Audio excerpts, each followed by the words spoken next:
araky ny fanambarana zay fantatsika dia apetraka izao fanontaniana zao aloha manao hoe zasy ianao ve no mamaky ny tenin'Andriamanitra sa Andriamanitra no manao fanambarana amiko sy aminao. Alohan'ny rosotsika hijery manokana n'izay loha hevitra zay dia manasanao ary fa hisy vavaka iombonantsika, vavaka isika tompoko.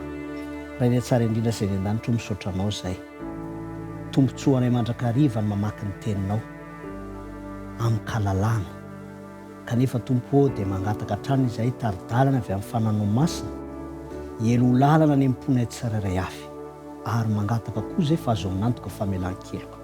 Tononona ny vavaka ao amin'ny anaran'i Jesosy Kristy. Amen.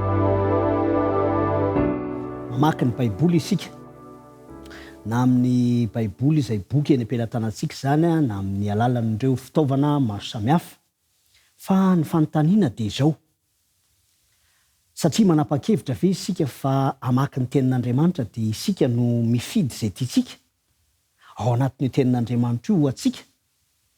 Izao mantsy ny zavatra voambara ao amin'ny Jaona 4:9-7 dia ambara amintsika, ambara amin'ny tenin'Andriamanitra amintsika manao hoe fa raha tonga ny fanahy famarinana dia izy no hitaridalana anareo ho amin'ny marina rehetra, fa tsy hiteny ho azy izy fa izay reny dia ho lazainy avokoa ary na zahatra ho avy aza dia ambarany aminareo. Efa nijerentsika ity fanambarana ity tao aloha kely ny amin'ny resaka faminaniana, fa eto ny zava-dehibe dia ny amin'ny hoe asain'Andriamanitra miteny amin'ny alalany ny fanahiny.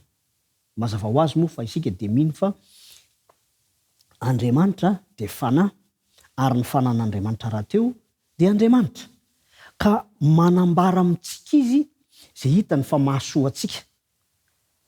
Araky ny voambara eto dia ambarany amintsika avokoa ny marina rehetra. Raha iverenana kely ny hoe inona moa ny marina izay ambaran'Andriamanitra amintsika amin'ny alalan'ny fanahiny. Voalohany aloha dia ny fahatsaran'Andriamanitra sy ny famarinan'Andriamanitra, ny mahatsitoa azy ary ny mahafitiavana azy ihany koa. Ambaran'Andriamanitra zany, zay ny famarinana voalohany ambara amintsika. Ny famarinana faharoa ambaran'ny fanahy amintsika dia ny filazana sy ny fampafantarana fa tsy miendrika an'izany fitiavan'Andriamanitra zany isika satria olombelona voafetra sy tanteraka. Kanefa ny famarinana fahatelo dia ity, raha fitinina zany ny famarinana izay ambarany fanahy amintsika dia ny fanan'Andriamanitra, azotsika atao ny misitraka ny fahatsaran'Andriamanitra rehetra raha manaiky isika ny amin'izany. Ka raha milaza amintsika izy zany hoe ny fanahiny no miteny amintsika amin'ny alalan'ny teniny, manambara amintsika, dia apetraka foana ilay fanontaniana hoe isika ve no misafidy izay tiantsika ho vakiana ato anatin'ity tenin'Andriamanitra ity. Isaoran'Andriamanitra fa ny Baiboly na ny tenin'Andriamanitra dia manana ny maha izy azy. Ndeo asaiko ianao hamaky ao amin'ny Petera 2:1-2 fa 20:20. Zao ny voambara amin'ny anaran'i Jesosy. Fa fantatrareo voalohany indrindra fa ny famahan-kevitra ny faminaniana ao amin'ny soratra masina dia tsy efa misainan'olona fotsiny ihany, fa tsy nisy faminaniana avy amin'ny sitrapon'olona tany aloha rehetra, fa avy amin'Andriamanitra no itenenan'ny olona arak'izay tondran'ny fanahy masina azy. Hitantsika amin'izany fa Andriamanitra mihitsy zany no miditra an-tsehatra manindrimandry ny mpanoratra, ary ny voambarany teo aza dia izao, tsy hevitr'olombelona, tsy takatry ny fisainan'olombelona akory ny zavatra asaina soratana, fa izao isaorana an'Andriamanitra ny fafahana mandika izany teny izany ho amin'ny teny izay ahafahantsika mahazo izany. Ahafahantsika ihany koa misitraka ireo hevitra masina avy amin'izany tenin'Andriamanitra izany. Fa ny zavatra tokony ho tsy ho adinontsika dia izao, natokana ho antsika izany, nambara ho antsika. Ary Andriamanitra rehefa manao fanambarana dia manasa antsika izy handray izany fanambarana izany. Ny toe-po, toe-tsaina zay manokatra varavaran-kely-tsaina manaiky zana fanambarana izany dia miainga avy amin'ny finiavantsika handray avy amin'Andriamanitra. Ny fanapahan-kevitsika anokatra ny tenin'Andriamanitra ary ny fanapahan-kevitsika handray izany tenin'Andriamanitra izany dia tsy hoe hijanona fotsiny eo amin'ny faniriana voafetra.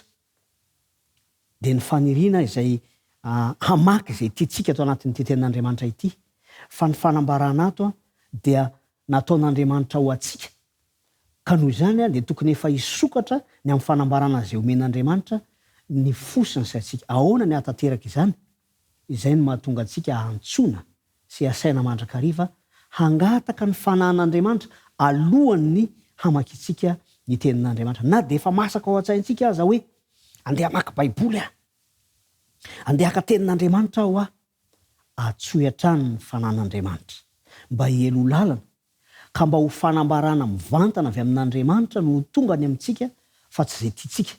Ny antony dia satria mahalala ny momba antsika mihoatra noho ny fahalalantsika ny tenantsika Andriamanitra, ka ny fanambarana izay omeny dia manome antoka ao antsika ara-potoana araky ny toe-javatra iainantsika ary mahasoa antsika satria izy no mahafantatra izany. Koa ndao hoe tsika mbavaka izany fahazarana tsara miantso ny taridalan'ny fanahin'Andriamanitra izany. Asaiko ianao hiombona amin'ny vavaka izay atao.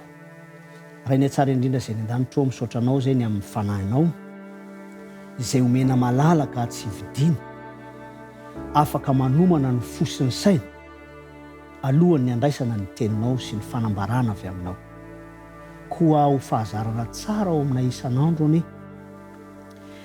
alohan'ny hamakiana sy andraisana avy amin'ny teninao ny hanasa ny fanamasina hiasa. Izy izay nampanoratra izany teny izany dia izy koa no hialoha lalana ny anem-posy any an-tsaina tsirairay avy. Toavy aminay izany fatonoana amin'ny anaran'i Jesosy Kristy. Amen.